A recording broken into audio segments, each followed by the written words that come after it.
Bienvenue sur la chaîne Info Capitale. Ici, nous vous présentons l'actualité africaine et mondiale en continu. Très chers internautes, merci de vous abonner et d'activer la cloche de notification pour ne pas manquer de nouvelles vidéos.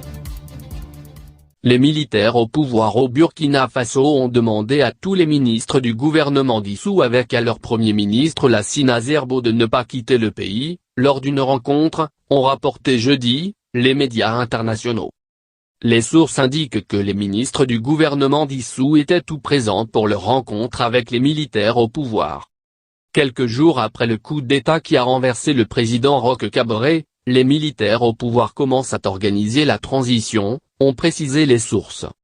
Une transition dont la gestion devrait impliquer toutes les composantes nationales selon la volonté des militaires. À la tête de ce groupe de soldats, se trouve le lieutenant-colonel Paul-Henri Sandaogo Damiba, 41 ans, nouvel homme fort du pays, et qui préside le MPSR, le mouvement patriotique pour la sauvegarde et la restauration.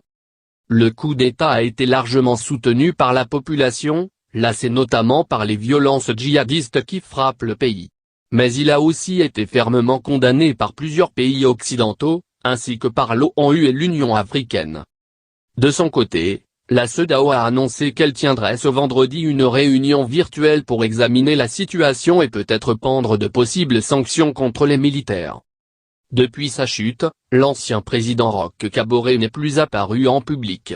Il serait toujours aux mains de l'armée et se trouverait en résidence surveillée. Le chef de la diplomatie européenne demande le retour à l'ordre constitutionnel au Burkina Faso.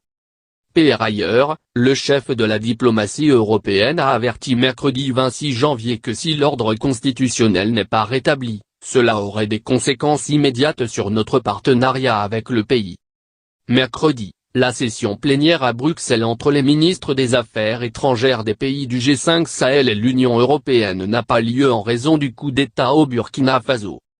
Mais les ministres présents se sont entretenus avec le chef de la diplomatie européenne, Josep Borrell, sur la situation Mali, au Burkina Faso et sur le groupe Wagner. La 7e réunion entre les ministres des Affaires étrangères des pays du G5 Sahel et l'Union européenne devait se tenir mercredi 26 janvier à Bruxelles. Mais en raison de la situation au Burkina Faso, la présidence du G5, actuellement exercée par le Tchad, a consulté ses partenaires et renoncé à tenir une session plénière.